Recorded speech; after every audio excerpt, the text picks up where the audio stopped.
So you've got a contract. Now what?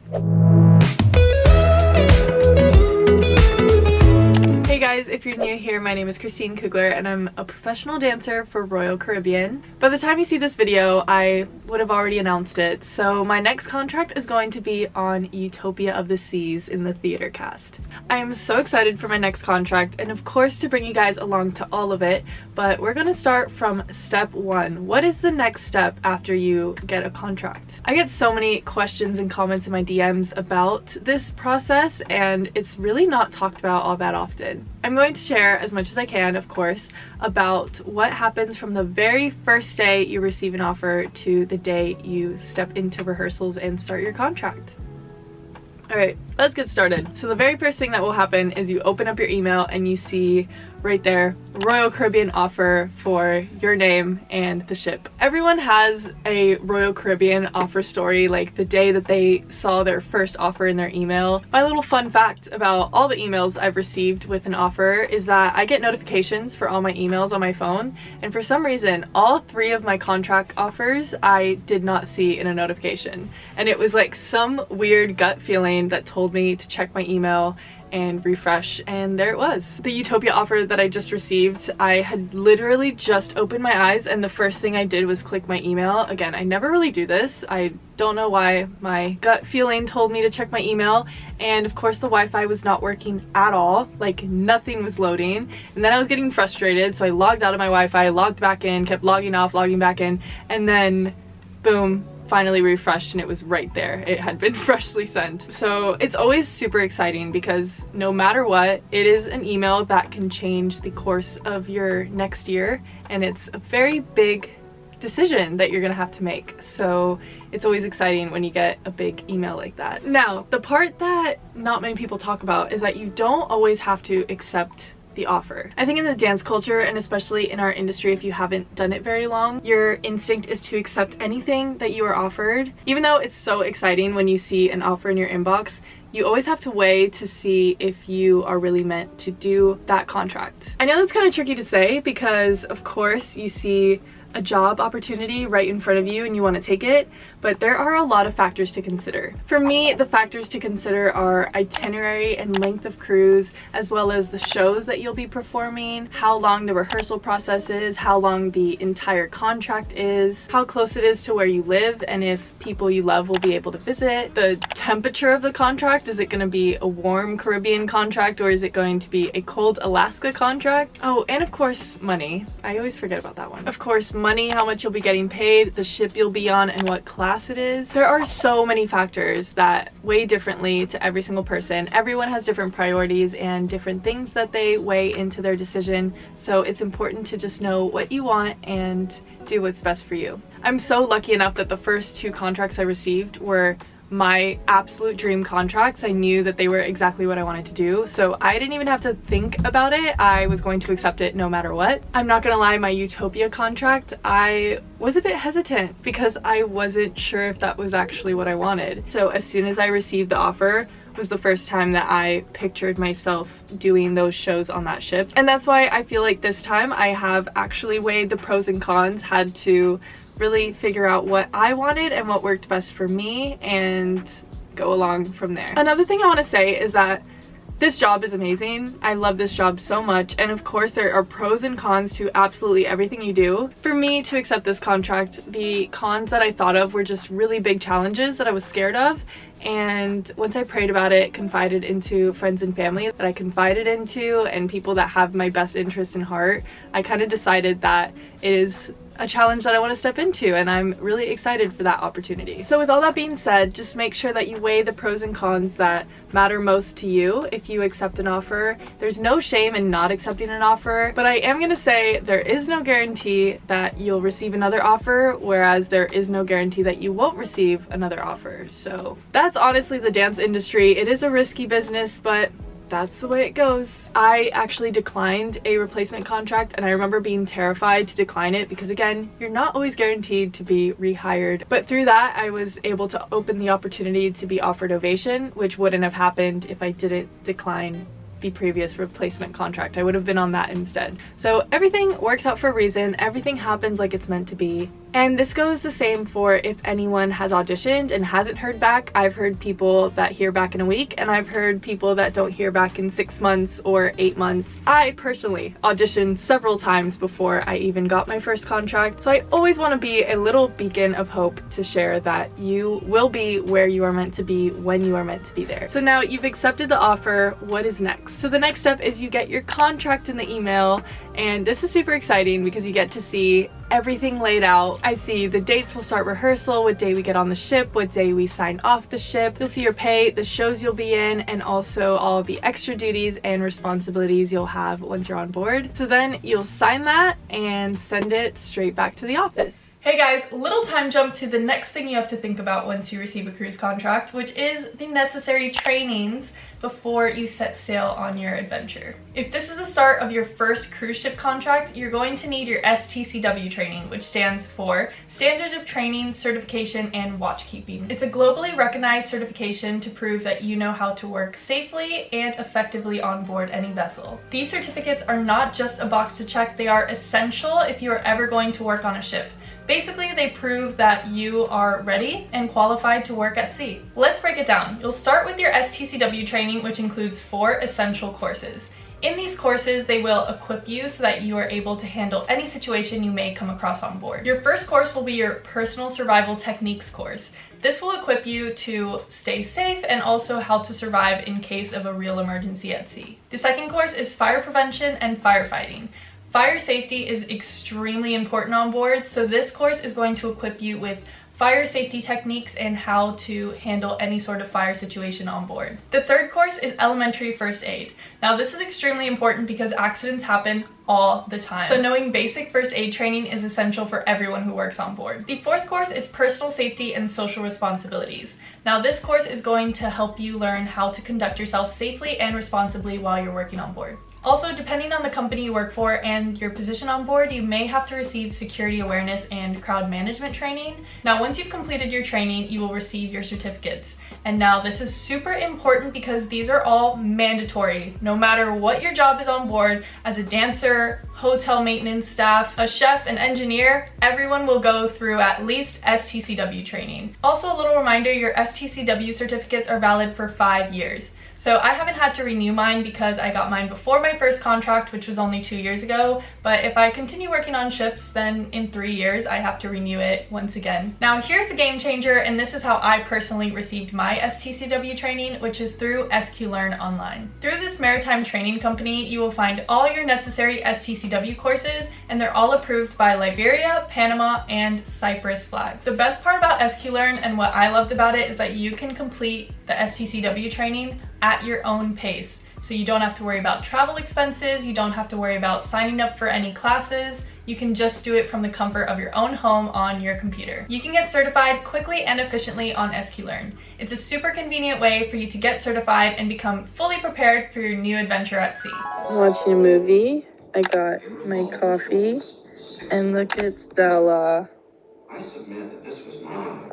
I have officially, look at Stella. I've officially signed and submitted my Royal Caribbean contract. Literally crazy. I finished all my maritime training tests. Still here with Stella. I'm literally so excited. Boom. Passed. Click the link in the description below to check out SQLearn's eShop, and there you can choose your preferred course and hopefully quickly get that certification done so that you don't even have to worry about it once you're on board. You can just do it in the comfort of your own home online. That's what I did, and I recommend everyone to do that. So thank you so much to SQLearn for sponsoring today's video, because I personally used this website when I was getting my trainings done before my first contract. Now, STCW is a very big training. I think of it as like the umbrella covering all of the material that you are about to learn in detail once you do start training for your contract. And let me just warn you, for any new hires or any person that is entering their first contract, there are many trainings ahead of you, but do not be overwhelmed, because I promise you, every single person on the ship has gone through them. You physically can't even do your job on board unless you've done these trainings. So everyone has been there, you will get through it, but it does kind of feel like you're back in school for just a little bit. Now, my personal advice as a dancer and what has worked for me the past 2 contracts is to get all of your trainings done before you sign on. Now this can't always be the case, but a lot of times we can get them done throughout the rehearsal process because it's just before we sign on and we are technically in the contract already. And you will have some extra time during rehearsals that you won't really have once you're in install on the ship. Now that's kind of a tip that I have for everybody, is try to get as many trainings as you can before you step foot on the ship, because that will help you tremendously if you have a lot of that done before you get there. The sun keeps going in and out. I don't know why it's getting so dark. Not every training is going to be open. There are a few that you have to wait till you're on board to do them, and then there's some in-person ones that you have to wait to obviously do once you're there. But if you can check a few of those boxes and do as many trainings as you can beforehand, it will literally save your life. Probably anyone who's ever done a contract will tell you the same thing. The next thing we're going to talk about is paperwork. Almost immediately after you sign your contract, there will be an influx of paperwork that is going to be sent and emailed to you. I'm sure it varies for different departments and companies you may work for, but for me, we have a system that we upload all our signed paperwork onto, and that is how they keep track that we've signed our contract and filled out all the paperwork we need to. All of this paperwork is going to lay out your entire job description and give you the expectations that you will meet on board. Much of this paperwork explains the rules you are expected to follow, as well as privileges and benefits you have, things you may have to bring to the contract, etc., etc. And like I said about the trainings, this can also feel a bit overwhelming, especially if it's your first contract and you've never had to fill out this much paperwork before. It can be very daunting to know that you have to sign and read many different documents. My biggest tip is to reread these documents 2, 3, 4 times before you embark on the contract, because they are going to literally lay out everything you need to know. But also it is pages and pages of reading, and especially if you haven't done a contract before, some of the language might be a bit foreign to you and you may not know what certain ship terms are. Along with any job or any document you're going to sign, it's just very important you know what you're signing and read it thoroughly. So some examples of things you are going to have to upload during this time are your passport, your vaccination records, background check, your contract, letter of employment, drug and alcohol policies, your STCW training. So this is all a very important step so that you can be all set and ready before you start your contract. One of the most important things about this process of filling out paperwork is getting your medical done. After talking to so many crew members about them getting their medicals done, it's arguably one of the most stressful parts, if there is a stressful part about the paperwork process, because medicals vary so much between different countries, so making sure that it is valid for the company you're working for, and also that it's done in a timely manner so that your medical is approved and valid before you start your contract. Your medical is an extensive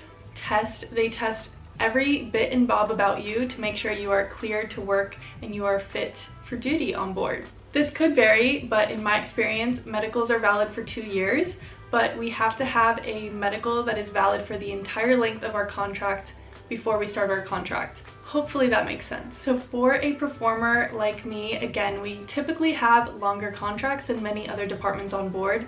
So you have to have a medical that is valid for 10, 11, however many months you are in your contract. So I personally had to get a medical done before my first contract, of course, and then I had to redo a medical for my second contract, and I've just redone my medical for my third contract. It is something you have to do, and it's very important, but it is only frustrating because it's very expensive to get a medical done. Again, every country is different. I've heard of people getting them extremely cheap where they're from, but I have not had that luck. So unfortunately, it is my biggest expense in preparing for a contract, is paying for my medical. Though it is a big expense, I know that I am about to secure a job that will pay me, you know, so that makes it a bit better, but it is a little hit to the wallet, I cannot lie. I always think, as an athlete, as someone who tries to be healthy and someone whose body is my career, I think the medical is so important because I know that I'm all set,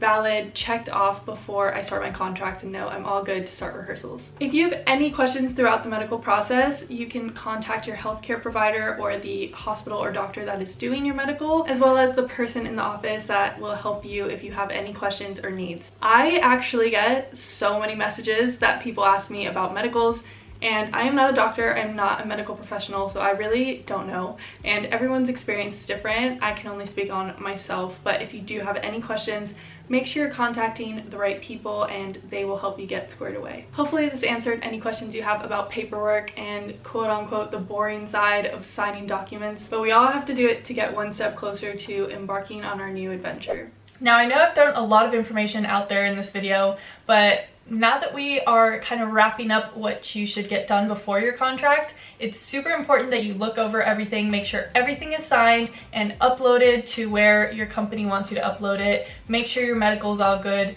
Your visas, it is so important that you like not only double, triple, quadruple check that you have the right visas, that you know that you will have no problem entering into any country that you are about to adventure in. Once you've checked off all those boxes, it feels like a weight off your shoulder. Like you've done all the paperwork, you've done everything you need to do, and you will probably keep finding more things you need to do throughout even your entire contract. And throughout your contract, you'll find plenty more paperwork to sign, more trainings you're gonna have to do. For us, since we're on board for so long, many of our trainings expire before we leave the ship for our next contract, so we have to do the same training 2 or 3 times throughout our contract. But I promise you get the hang of it. Now it's my 3rd time filling out all these papers, so I kind of know a bit more of what to expect. But if it is your first contract, don't get overwhelmed. Everyone goes through it and you got this. As you can tell, this video's kind of been in the works. Like I filmed some of it when I first received my contract back on the ship. Now it's a few months later and I'm kind of nearing the end of it and closer to actually starting my contract. So I just hope this video helps one of you. I know when I received my first contract, there was so much that I was learning on the spot, and in that whole preparation era, there's a lot to think about. So hopefully I helped clear that up and give you some clear instructions on your next step if you receive a contract. And again, congratulations, you've done so much work to get to that point, to have a contract in your hands. So I'm super proud of you and we got this. We can do it together. With all that being said, I hope you enjoyed this video. Make sure you like, comment, and subscribe. Join the Patreon to join the family and see even more behind the scenes and updates of my life. Make sure you follow my Instagram so you stay tuned on where I am in the world, and wherever you are in the world, I hope you're having the absolutely most amazing day you possibly can. See you soon!